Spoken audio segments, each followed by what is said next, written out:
नमस्कार। चलिए आज चलते हैं हिंदी साहित्य के बिल्कुल शुरुआती दौर में, उस समय में जिसे हम आदिकाल के नाम से जानते हैं।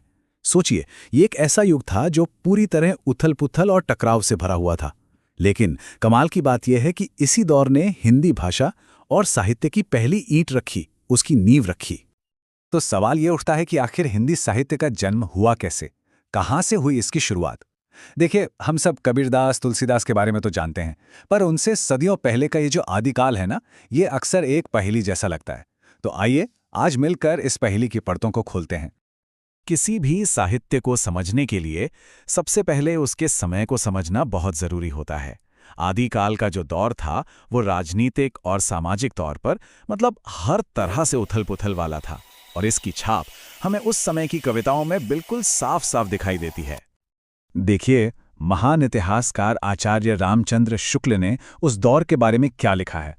वो कहते हैं कि आम जनता की जो धर्म की भावना थी वो दब रही थी। उनका दिल धर्म से दूर होता जा रहा था। समाज में ना एक तरह का आध्यात्मिक खालीपन सा आ गया था, और इसी खालीपन ने नए विचारों के लिए दरवाजे खोल दिए। और इस खालीपन को भरने के लिए उस समय दो बड़ी ताकतें मैदान में थीं। एक तरफ पूरब में वज्रयानी सिद्ध थे, और दूसरी तरफ पश्चिम में नाथपंथी जोगी। बस इन्हीं के विचारों का जो टकराव था वही उस दौर की सबसे बड़ी पहचान बना। माहौल थोड़ा अराजक था, पर साथ ही साथ बहुत रचनात्मक भी था। अब ऐसे उथल-पुथल भरे माहौल में जो साहित्य रचा गया, जाहिर है वो भी कई अलग-अलग रंगों का था। तो इसे बेहतर तरीके से समझने के लिए चलिए इसे चार मुख्य धाराओं, या कह सकते हैं कि चार हिस्सों में बांटकर देखते हैं। तो उस समय में साहित्य की चार बड़ी धाराएं बह रही थीं। पहली, सिद्धों और नाथों का रहस्यवादी साहित्य। दूसरी, राजाओं की वीरता की कहानियां, जिसे हम रासो काव्य कहते हैं। तीसरी, जैन कवियों का धर्म पर आधारित साहित्य। और चौथी, आम लोगों की जिंदगी से जुड़ा हुआ लौकिक साहित्य। तो पहली धारा थी सिद्धों और नाथों की। इनका साहित्य ना बड़ा गहरा था, आध्यात्मिक था, और ये लोग हर तरह के कर्मकांड के खिलाफ थे। इनकी कविताएं अक्सर सांकेतिक भाषा में होती थी, जिसे बस इनके शिष्य या अनुयायी ही समझ पाते थे।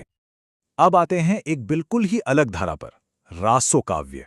अरे वाह, ये तो पूरी तरह से वीर रस से लबालब था। इसमें जो दरबारी कवि थे ना, वो अपने राजाओं की बहादुरी का इतना इतना बढ़ा चढ़ाकर वर्णन करते थे कि यकीन करना मुश्किल हो जाए। और देखिए, इसकी एक वजह भी थी। ऐसा करने से राजा खुश रहते थे, और आम लोगों में युद्ध के लिए एक जोश, एक उत्साह बना रहता था। जरा इस पंक्ति की ऊर्जा को महसूस कीजिए।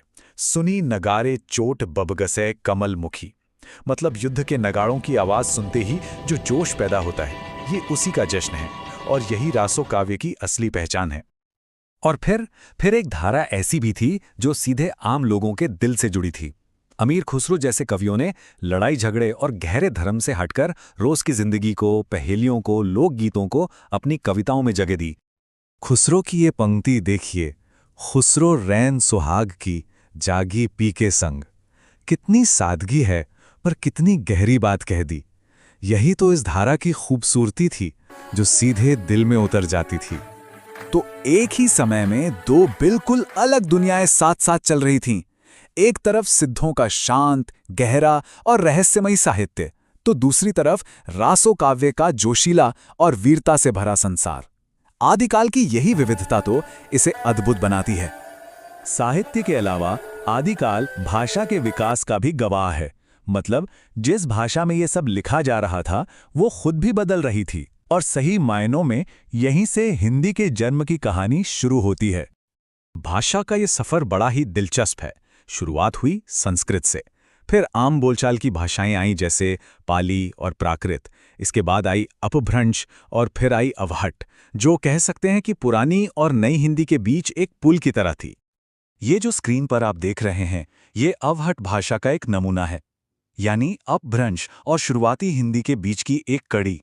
विद्यापति जैसे बड़े कवियों ने इसी भाषा में लिखा, और इससे पता चलता है कि भाषा कैसे धीरे धीरे अपना रूप बदल रही थी। तो ये अवहट आखिर थी क्या? देखिए, आसान शब्दों में समझिए। ये पुरानी वाली अपभ्रंश और जो हमारी आज की हिंदी है, उसके बीच का एक पुल थी, एक ब्रिज, एकदम आम बोलचाल की भाषा के करीब। और इसी भाषा ने सही मायनों में आदिकाल के साहित्य को एक बिल्कुल नया रंग दिया। तो इस पूरी बातचीत का मतलब क्या निकलता है? आदिकाल की इस बुनियादी अराजकता से हमें क्या मिला? इसकी विरासत क्या है और ये आज भी हमारे लिए क्यों जरूरी है? अगर हम आदिकाल के साहित्य की पहचान को कुछ शब्दों में समेटना चाहें तो कह सकते हैं, इसमें इतिहास की सच्चाई पर थोड़ा शक है, कल्पना और बढ़ा चढ़ाकर बोलने का खूब इस्तेमाल हुआ है, राजाओं की जमकर तारीफ है और वीर रस के साथ साथ श्रृंगार रस का एक अनोखा मेल देखने को मिलता है। और सबसे बड़ी बात यह है कि आदिकाल का ये जो बिखराव था ना, ये उसकी कोई कमजोरी नहीं बल्कि उसकी असली ताकत थी। ये वही उपजाऊ जमीन थी जिस पर आगे चलकर भक्ति आंदोलन जैसा महान साहित्यिक आंदोलन खड़ा हुआ।